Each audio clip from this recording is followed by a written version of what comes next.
ठीक है। Fire is good midwife not a good mistress, छोटे सब। Fire insurance it refers to that insurance under which the insurer in the exchange of the fixed premium promise the insured to compensate up to a specified amount if the property of the insured get damaged due to the fire till specific date। देखो जी, ये जो fire का जो agreement होता है वो agreement कहता क्या है, ये एक ऐसा कॉन्ट्रैक्ट होता है जिसके अंदर इंश्योरर एक फिक्स्ड प्रीमियम लेता है कुछ पीरियड के लिए, जैसे 1 साल के लिए ले लिया या 6 महीने जितने टाइम के लिए लिया, ठीक है। तो उतने टाइम के लिए एक फिक्स्ड आप प्रीमियम अमाउंट लेता है, ठीक है। और उस अमाउंट के बदले अगर उसकी प्रॉपर्टी जिसका इंश्योरेंस कराया गया है उसकी प्रॉपर्टी को अगर आग से नुकसान होता है, फायर आग लग जाने की वजह से नुकसान होता है, तो वो जो है नुकसान कंपनसेट कर देती है कौन, कंपनी, ठीक है। एक नेचर ऑफ फायर इंश्योरेंस, सबसे पहला है रिटर्न कॉन्ट्रैक्ट होता है। क्या होता है, रिटर्न कॉन्ट्रैक्ट होता है, ठीक है। दूसरा टू पार्टीज, सेम कॉन्सेप्ट है, पहले वाले जो कंडीशन जो होती हैं वही है, ठीक है। Repayment of sum assured is not necessary, ये क्या कह रहा है कि सम एश्योर्ड का रीपेमेंट नहीं होगा। आपने 10,000 रुपये दिए, साल भर के लिए आपने पूरी फैक्ट्री का इंश्योरेंस करा दिया, पूरे साल भर में अगर आपको आग नहीं लगी, आपके फैक्ट्री में आग नहीं लगी है, तो साल के एंड में आपको पैसा सम एश्योर्ड का वापस नहीं मिलेगा, वो है ना, तो रिटर्न नहीं मिलता है इसके अंदर, ठीक है ना। नेक्स्ट आपका पीरियड ऑफ इंश्योरेंस फिक्स्ड होता है मैक्सिमम 1 ईयर, कितना, 1 साल से अधिक नहीं होगा। 1 साल के बाद दूसरा प्रीमियम दोबारा लेना पड़ेगा आपको, ठीक है। जैसे बाइक का इंश्योरेंस आप लोगों ने देखा होगा 1 साल का होता है, 1 साल के बाद दोबारा दूसरा प्रीमियम लेना पड़ता है, ठीक है। नेक्स्ट आपका it is a contract of indemnity, indemnity का मतलब होता है क्षतिपूर्ति का निवारण, मतलब क्षतिपूर्ति, नुकसान की भरपाई करने वाला कॉन्ट्रैक्ट होता है, ठीक है। जितना नुकसान होगा सिर्फ उतना ही भरपाई की जाएगी, आपको कोई इस पे इंटरेस्ट या कोई ब्याज या फिर कोई एक्स्ट्रा इन्वेस्टमेंट क्राइटेरिया के बिहाफ पे आपको बेनिफिट नहीं दिया जाएगा, ठीक है ना। सिर्फ और सिर्फ आपको जो नुकसान होगा सिर्फ उस नुकसान की भरपाई कर दी जाएगी, ठीक है। इसलिए इसे कहा जाता है इन contract of indemnity. Only protection element, investment नहीं होता है, ठीक है, सिर्फ और सिर्फ प्रोटेक्शन एलिमेंट ही इसके अंदर इन्वॉल्व होता है, ठीक है। यूज ऑफ वर्ड इंश्योरेंस, इसके लिए एक्चुअल में इंश्योरेंस वर्ड का यूज किया था, उस दिन बताया था मैंने आपको कि लाइफ वाले के लिए लाइफ अश्योरेंस होता है, लाइफ इंश्योरेंस को एक्चुअल में क्या कहते हैं, अश्योरेंस, जबकि ये जो होता है वो क्या होता है, इंश्योरेंस होता है, ठीक है। सरेंडर वैल्यू, इसके अंदर क्या है, सरेंडर वैल्यू होती है in fire insurance if the fire insurance policy is cancelled before the period of the maturity the insurance company does not refund any money to the insured. देखो जी, आपने 1 जनवरी 2018 को इंश्योरेंस पॉलिसी ली, ठीक है, और policy थी कब तक के लिए, 31 दिसंबर 2018 तक के लिए, ठीक है। पर हो सकता है बीच में किसी भी रीजन से आपकी कंपनी बंद हो गई, आपकी फैक्ट्री बंद हो गई, आपने गुड्स रखना ही बंद कर दिया, जो भी है, आपने 1 अक्टूबर को ही आपने बिजनेस को क्लोज कर दिया या फिर वहाँ पे गुड्स रखते ही नहीं हो, तो इंश्योरेंस की वैल्यू ख़त्म हो गई।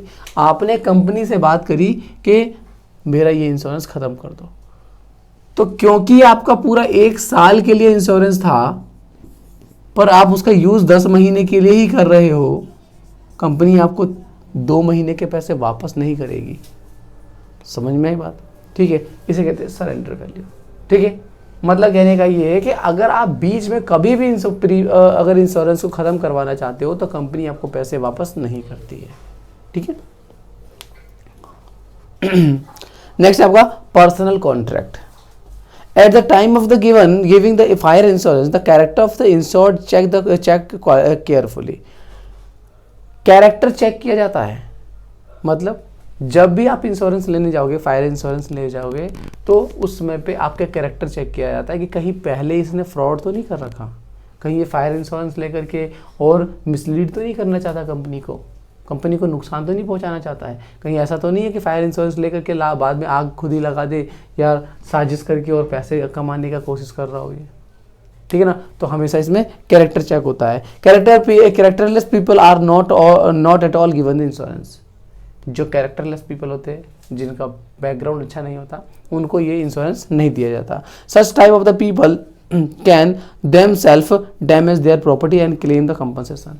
ये ऐसे लोग जो हैं वो खुद ही अपने प्रॉपर्टी को डैमेज करके और क्लेम मांग सकते हैं। Insurance company, hence the fire insurance is a personal contract and it cannot be transferred without the prior approval of the insurance company।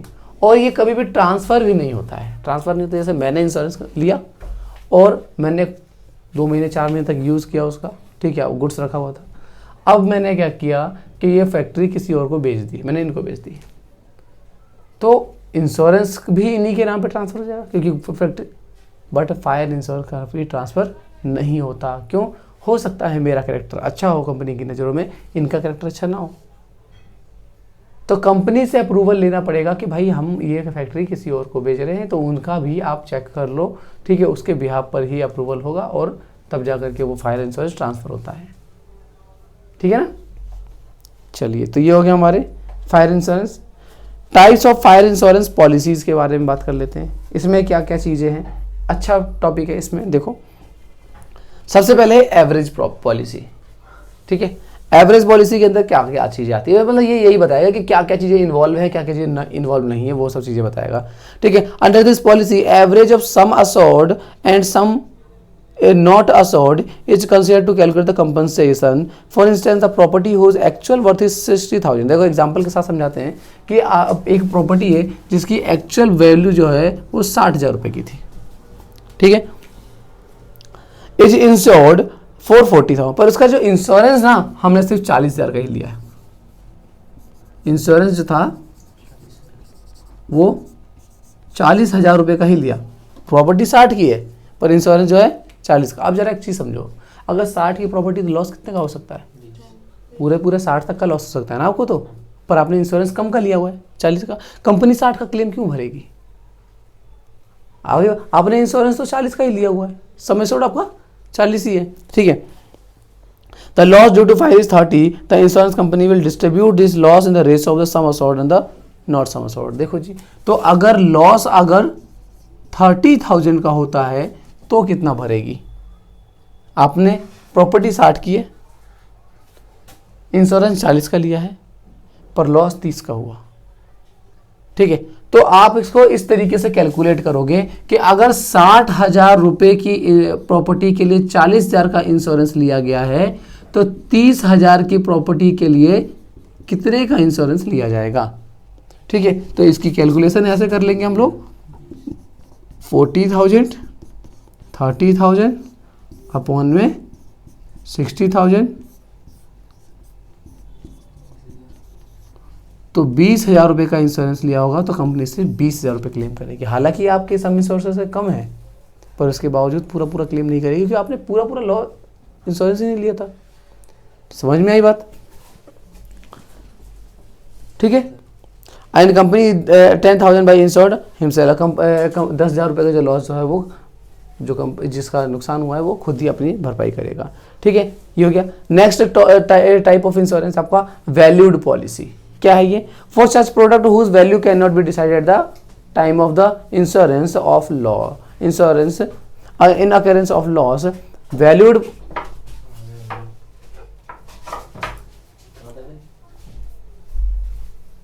बहुत तेजी में आ रहा है उड़ते हुए।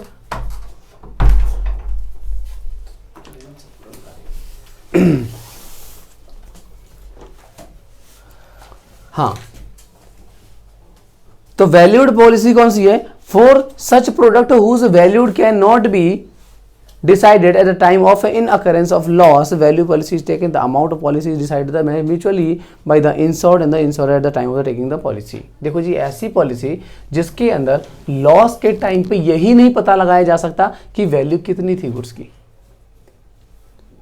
ठीक है। अब मान के चलिए एकदम मिक्स गुड्स रखे हुए हैं, अलग अलग वैरायटी के गुड्स बहुत सारे रखे हुए हैं, ठीक है, और टोटलिंग उसका अमाउंट बताना बड़ा मुश्किल है कि कितने रुपए का माल पड़ा हुआ है, ठीक है, या पता लगाने में जो है बहुत टाइम लग जाएगा। तो ऐसे में आप एक वैल्यूड पॉलिसी ले सकते हो। वैल्यूड पॉलिसी का मतलब क्या होता है कि अगर माल जलेगा तो हम वैल्यू ना लगा करके अभी जो प्री डिटरमाइन पॉलिसी वैल्यू है ना, उसी वैल्यू पे आप कंपनसेशन दे देना। ठीक है, पहले से ही तय कर लिया कि भाई हमारा इतने का माल है, इतने का माल है तो उतने का क्लेम मिल जाएगा। मतलब उस समय फिर ये नहीं देखा जाएगा कि आग लग गई, अब चला कैलकुलेट करो कि कितने का माल जला है। समझ में आई बात? ये क्या रहेगा आपका वैल्यूड पॉलिसी। ठीक है, at the time of the loss prefix the compensation in the paid in this type of the policies principle and indemnity does not apply. यहाँ पे प्रिंसिपल ऑफ इंडेमनिटी अप्लाई नहीं होता। क्यों? क्योंकि भाई क्षतिपूर्ति का तो निवारण हो ही नहीं रहा है, लॉस की भरपाई तो ना कर रहा है, वो तो पहले जो डिटरमाइन हो रखा था वही पे कर देगा। कंपनी ने कहा कि भाई मेरे को अगर लॉस जाएगा तो मेरे को 50,000 रुपये दे देना। ठीक है, इंश्योरेंस कंपनी मान गई। ठीक है, अब कंपनी को आग लग गई, इंश्योरेंस कंपनी ये नहीं पूछ रही कि कितने का माल जला, क्योंकि वो कैलकुलेट किया ही नहीं जा सकता, वो 50,000 रुपये दे देगी। समझ में आई बात? नेक्स्ट है आपका specified policy. Under this policy, the insured take the insurance for his property for a specified value. If the property get damaged, then the insurance company compensates the same insured of the policy without averaging the sum assured and sum not assured. अब यहाँ पर ये क्या है? Specified policy. इसमें ये वाला method में ही बट कंपनी आपको रेशो बना करके नहीं देगी। जैसे हम लोगों ने ये रेशो कैलकुलेट किया, रेशो करके नहीं देगी, पूरा क्लेम जितने का नुकसान होगा वो नुकसान भरपाई कर देगी। ये कहलाएगा आपका स्पेसिफाइड पॉलिसी। ठीक है, एग्जांपल देख लेते हैं। For instance a person take the insurance policy of his property 30,000 रुपये फॉर 20। अब जरा देखिए, 30,000 रुपये की प्रॉपर्टी थी, इंश्योरेंस उसका 20 का, जैसे यहाँ 60 के लिए 40 लिया गया था। ठीक है, the property get damage to extent of 15,000, पर नुकसान कितने का हुआ? 15,000 का नुकसान हुआ। ठीक है, 15,000 रुपये का नुकसान हुआ। ठीक है, तो क्या कह रहा है? The loss will be 15,000 will not be compensated on the basis of the average, but the insurance company will compensate the full damage of 15,000। पूरा डैमेज जो है 15,000 का कंपनी पे कर देगी। क्यों? क्योंकि आपके सम एश्योर्ड से नीचे हैं। आपका 20,000 का क्लेम था ना फाइनल, उससे कम हुआ है लॉस, तो उतने का पूरा। फ्लोटिंग पॉलिसी, ओपन और फ्लोटिंग पॉलिसी क्या है? Insurance policy taken when the goods are being used daily and constant changes. जब लगातार उसकी क्वांटिटी में चेंजेस आ रहे होते हैं तो ऐसे में जो है वो गुड्स जो है आपको पता नहीं चल पाता कि कितना गुड्स स्टोरेज इस वेयर हाउस में पड़ा हुआ है, और उसका जो है हम लोग क्या कर लेते हैं, एक कॉम्प्रिहेंसिव एक ही बार में ले लिया जाता है कि भाई अगर कहीं भी अगर नुकसान होता है तो वो नुकसान पूरा भरपाई कर दिया जाएगा। ठीक है, उसमें ये नहीं देखा जाएगा कि कितने गुड्स था। ठीक है, क्योंकि गुड्स की मात्रा तो चेंज हो रही है भाई, एक तरफ से गुड्स आ रहा है और एक तरफ से गुड्स जा रहा है। ठीक है, तो गुड्स रेगुलर बेसिस पे चेंज होता जाता है, तो उसके अंदर जो है हम लोग इस तरीके की पॉलिसी लेते हैं। अगला है आपका कॉम्प्रिहेंसिव। कॉम्प्रिहेंसिव के अंदर क्या होता है कि कई सारे रिस्क एक साथ इन्वॉल्व कर लिए जाते हैं, जैसे अर्थक्वेक हो गया, फायर हो गया, थेफ्ट हो गया। ठीक है, तो एक साथ जो है वो सारे के सारे मिला करके एक ही इंश्योरेंस ले लिया जाता है, इसे कहते हैं कॉम्प्रिहेंसिव। क्योंकि तुम्हें पता है कि एग्जैक्ट अगर वही अगर इफेक्ट नहीं हुआ तो क्लेम नहीं मिलेगा। इस वजह से अर्थक्वेक का भी अलग से, और क्या कहते हैं ये जो थेफ्ट है उसका अलग से, जितने भी ये सबके अलग अलग से लेने से बेहतर है कि कॉम्प्रिहेंसिव ले लिया, उसमें सारा रिस्क कवर हो जाएगा।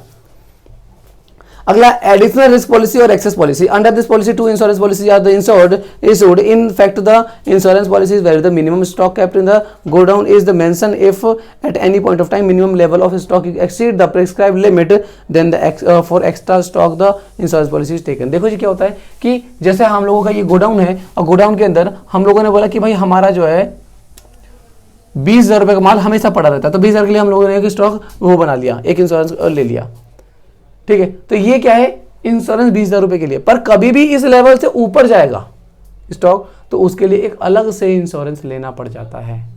ठीक है, क्योंकि कंपनी तो क्लेम करेगी नहीं उसका। ठीक है, एक्स्ट्रा अमाउंट, एक्स्ट्रा वैल्यू का। ठीक है, तो अब कभी भी अगर मान के 10,000 रुपये का गुड्स एक्स्ट्रा पड़ा हुआ है अभी फिलहाल के लिए, तो वो 10,000 रुपये के लिए अलग से इंश्योरेंस हम ले लेते हैं। 2 इंश्योरेंस होते हैं इसके अंदर। ठीक है, एक इंश्योरेंस जो परमानेंट आपके पास गुड्स रहता है उसका, और एक कभी एक्स्ट्रा या जो लिमिट है उससे ऊपर क्रॉस करती है गुड्स की वैल्यू, तो उसका एक अलग से ले लिया जाता है। ठीक है, नेक्स्ट है आपका consequent loss policy. The special insurance policy under which the not only the actual damage but also the loss arising due to the damage is compensated. देखो जी क्या होता है कि मान के चलिए कि आपके कंपनी के अंदर एक चलते नुकसान हुआ और आग लग गई और 50,000 रुपये का माल जल गया। 50,000 रुपये का माल जलने से सिर्फ 50,000 का ही नुकसान नहीं होता है, माल तो जला ही जला, फैक्ट्री की दीवारें जल गई, हो सकता है कुछ लोग भी जल गए उसके अंदर, और 5-6 महीने आपको जो वो दोबारा से तैयार होने में लगेंगे, ठीक है। वो इतने टाइम तक का जितना भी लॉस होता है इवन आपका प्रॉफिट का, वो सारा का सारा कंपनसेट कर देती है। कौन सी पॉलिसी होती है ये? कॉन्सिक्वेंटल लॉस पॉलिसी, ठीक है। जितना भी लॉस हुआ है आपका सारा कंपनी भरपाई कर देगी, ठीक है। नेक्स्ट आपका reinstatement policy. Under this policy insurance company pay the amount required for the reinstating damage property. ये डैमेज प्रॉपर्टी को, जो प्रॉपर्टी डैमेज हुई है आपकी, बिल्डिंग्स डैमेज हुई है, उसको भी रीइंस्टॉल करने के लिए, दोबारा से रेनोवेट करने के लिए जो है वो पैसा दे देती है कंपनी, ठीक है। तो इसका इंश्योरेंस भी इंक्लूड होता है। तो ये कौन सी कहलाती है? आपका रीइंस्टेटमेंट पॉलिसी। नेक्स्ट आपका ब्लैंकेट पॉलिसी। ब्लैंकेट पॉलिसी क्या कहलाता है? When a single insurance policy taken for the both fixed and current asset.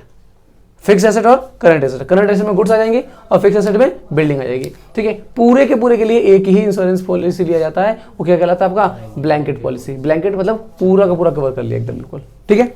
Next आपका ट्रांजिट पॉलिसी। ये क्या होता है? When goods are sent from the one place to another place is there chance in insurance of loss due to fire in transit. कभी कभी क्या होता है कि रास्ते में भेजा जा रहा है और उसमें हो सकता है कि आग ना लग जाए कहीं। जैसे तुमने देखा होगा कि पेट्रोल जो है वो भेजा जा रहा है तो रास्ते में आग लग सकती है उनके अंदर, तो ठीक है, तो उनका इंश्योरेंस बोला है ट्रांजिट पॉलिसी कहलाती है, ठीक है। ट्रांसपोर्टेशन के रिस्क से बचाने के लिए, ठीक है। Then the transit policy is taken, ठीक है। चलो जी।